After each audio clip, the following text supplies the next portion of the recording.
آج سے 1400 سال پہلے حضور اقدس نے چاند کو 2 ٹکڑے کر کے دکھایا، اور آج کی تحقیقات اس کے متعلق کیا کہتی ہیں؟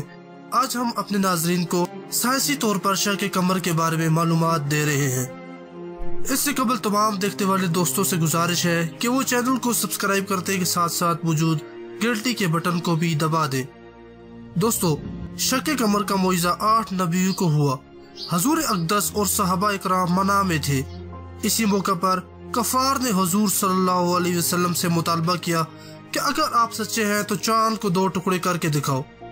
اس وقت کفار میں قریش کے ابو جہل، ولید، حاس، اسود اور نصر بن حارث موجود تھے۔ حضور اقدس صلی اللہ علیہ وسلم نے رب سے پکار کی کہ ان کا مطالبہ پورا کر دے۔ آپ نے اپنی انگلی چاند کی طرف کی اور چاند 2 ٹکڑے ہو گیا۔ ایک حصہ عراق کے پہاڑ کے اوپر اور دوسرا حصہ اس کے دامن میں موجود تھا۔ دوستو، معاملہ یہی تک نہیں تھا۔ ایشیا کے ملک بھوپال کے حکمران راجہ بھوپال نے شق قمر یعنی چاند کے 2 ٹکڑے ہوتے دیکھے۔ اس نے عالموں کو بتایا تو عالموں نے حساب کر کے واضح کر دیا کہ عرب میں ایک نبی کا نزول ہوا ہے۔ تو بھوپال کے راجہ نے ایک وفد طائف کے ساتھ رسول صلی اللہ علیہ وسلم کی خدمت میں بھیجا۔ ان کے طائف میں پان کے پتے بھی موجود تھے۔ اس وقت پان کے پتے ایک اہم چیز تصور ہوتے تھے۔ یہ وفد حضور صلی اللہ علیہ وسلم کی خدمت میں حاضر ہوا اور حضور نے پان کے پتے چکھے اور فرمایا، یہ سبزی برس اور جزام کے علاج کے لیے بہت مفید ہے۔ دوست، یہ تمام باتیں راجہ بھوپال کی سوانح عمری میں بھی تحریر ہیں۔ جنوبی ہندوستان کے علاقے مالابار، جو آج کا کیرلا کے نام سے جانا جاتا ہے، مہاراجہ رات کے وقت اپنے محل کی چھت پر تھا۔ اپنی بیوی کے ساتھ اس کے اور رشتہ دار بھی وہاں پر موجود تھے۔ اس نے چاند کو 2 ٹکڑے ہوتے دیکھا۔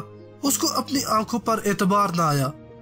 اس نے اپنے خاندان کے افراد سے اس کی تصدیق چاہی جو محل کی چھت پر موجود تھے۔ تحقیق سے یہ بات ثابت ہوئی کہ یہ معاملہ عرب کی سرزمین پر ہوا ہے۔ نجومیوں نے حضور صلی اللہ علیہ وسلم کے آنے کی پیشن گوئی کر دی اور کہا کہ ہمارے خیال میں سرزمین عرب پر ایک نبی کا نزول ہوا ہے اور یہ معجزہ ان کے ایک اشارے پر ہوا ہے۔ مہاراجہ بہت متاثر ہوا۔ اس نے تصدیق کے لیے اپنے بیٹے کو عرب بھیجنے کا ارادہ کر دیا۔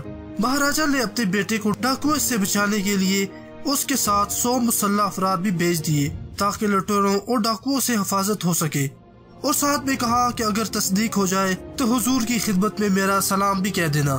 ہندو نوجوان شہزادے کو عرب پہنچنے پر اس امر کی تصدیق ہوگی کہ وہ معجزہ عرب کی سرزمین پر ہوا ہے۔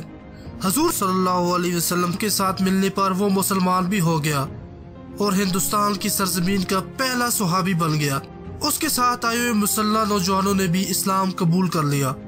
حضور صلی اللہ علیہ وسلم ان سب سے بہت محبت سے پیش آئے اور مہاراجہ کے لیے دعا بھی کی۔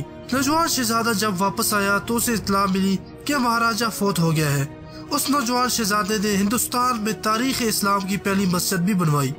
دوستو، اب آتے ہیں سائنٹیفک اسٹڈی پر۔ امریکہ نے 1960 میں چاند پر قدم رکھنے کے متعلق کئی مشن بھیجے جنہیں اپولو مشن کہا گیا۔ اس طرح کا ایک مشن اپولو 10 بھی چاند کی باریکی سے مطالعہ کرنے کے لیے بھیجا گیا۔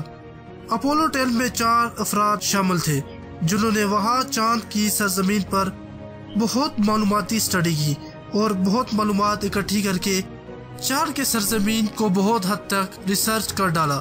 ان 4 خلابازوں میں سے ایک ریم اینڈریس نے چاند کی سطح پر 300 کلومیٹر سیدھی لائن دیکھی۔